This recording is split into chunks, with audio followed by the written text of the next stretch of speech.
আসসালামু আলাইকুম এভরিওয়ান, সবাই কেমন আছেন জানাবেন। আলহামদুলিল্লাহ আমরা ভালো আছি। তো এই যে নেট না থাকার 6 দিন কিভাবে কাটিয়েছি আমি একটু ছোট্ট করে দেখানোর চেষ্টা করব। আমি ছোটোবেলা থেকেই তো নেট পাইনি, নেট আমরা বড় হওয়ার পর দেখেছি, তো আমাদের খুব একটা সমস্যা হয়নি।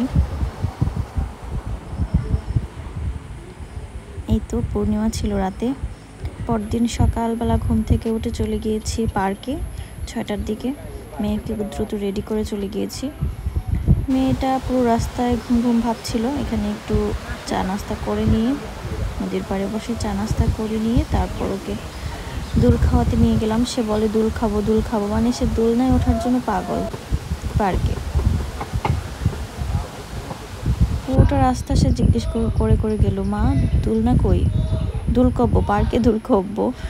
আশেপাশে চলে যায়। এই তো এখান থেকে সে নামতেই চাইছিল না। কেন আশেপাশে চলে যায়? তাকে কিছুক্ষণ এখানে দুল দেওয়ার পর অনেকটা জোর করেই নামিয়ে নিলাম হাঁটার জন্য। নদীর পাড় ঘেঁষে সুন্দর রাস্তা, হাঁটতে ভালো লাগে। পাখিরা খেলা করছিল, সে পাখির পিছন পিছন দৌড়ে বেড়াচ্ছিল, পাখি ধরার চেষ্টা করছিল। যে গাছে উঠে যায় তার মন খারাপ। তারপর সে আবার দোলনায় যাবে। এই যে তাকে বলছে চলো বাসায় চলে যাই, না সে কিছুতেই বাসায় যাবে না। খানিকটা জোর করে বাসায় নিয়ে গেলাম, কারণ দুপুরের সময় হয়ে আসছিল। এই তো সুইমিং বলছে। সুইমিং করছো? এটা সুইমিং হচ্ছে এটা?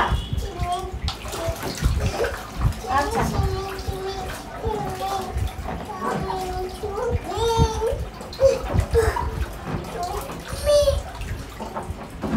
আচ্ছা হয়েছে, আর করতে হবে না। সে নাকি বাথটাবে সুইমিং শিখে নেবে। এই যে মামি শাক সব জায়গায়। এরপর বিকেলবেলা গিয়েছিলাম পাশের একটা পার্কে। পার্ক না ঠিক, বিজিবি ক্যাম্প। খুব সুন্দর, তো ঘাস আছে, বাচ্চারা বল খেলতে পছন্দ করে, বিভিন্ন খেলা খেলে। মুছে দিব, কোনো অসুবিধা নেই। আমার মেয়ে খুব পছন্দ করে। থাক বাসায় গিয়ে মুছে দিব।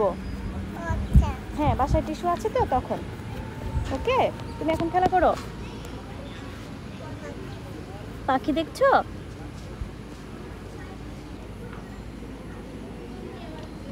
সে খেলার চাইতে বেশি এই ঘাসগুলো নিয়ে পড়েছিল সারাক্ষণ।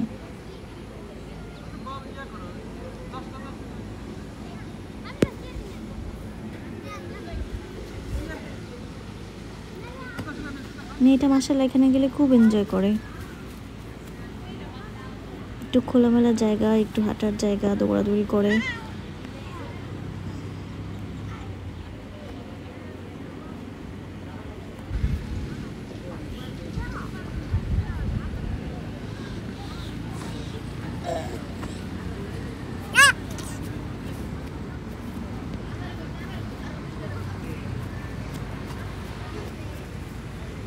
কিছুক্ষণ খেলাধুলা করার পর বলছে মা আইসক্রিম খাবো।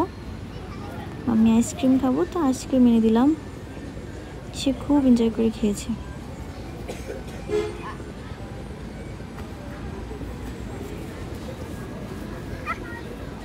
এই যে সে দাগ পার হয়ে চলে যাচ্ছে, যেখানে কেউ প্রবেশ করতে পারে না, কাঁটাতারের বেড়া দেওয়া, সে ওটা পার হয়ে চলে যাচ্ছে।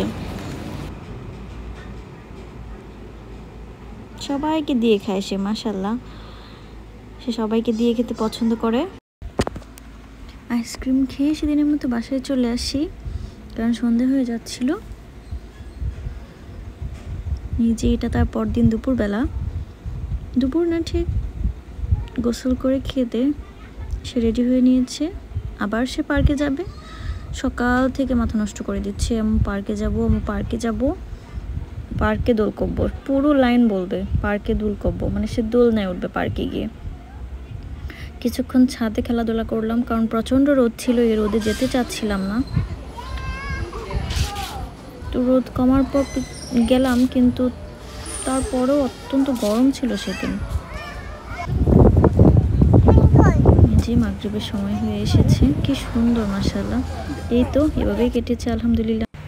তারপরে এই যে বাসায় আসার পর রাত্রেবেলা 11টার দিক হালকা ঝিরিঝিরি বৃষ্টি হচ্ছিল।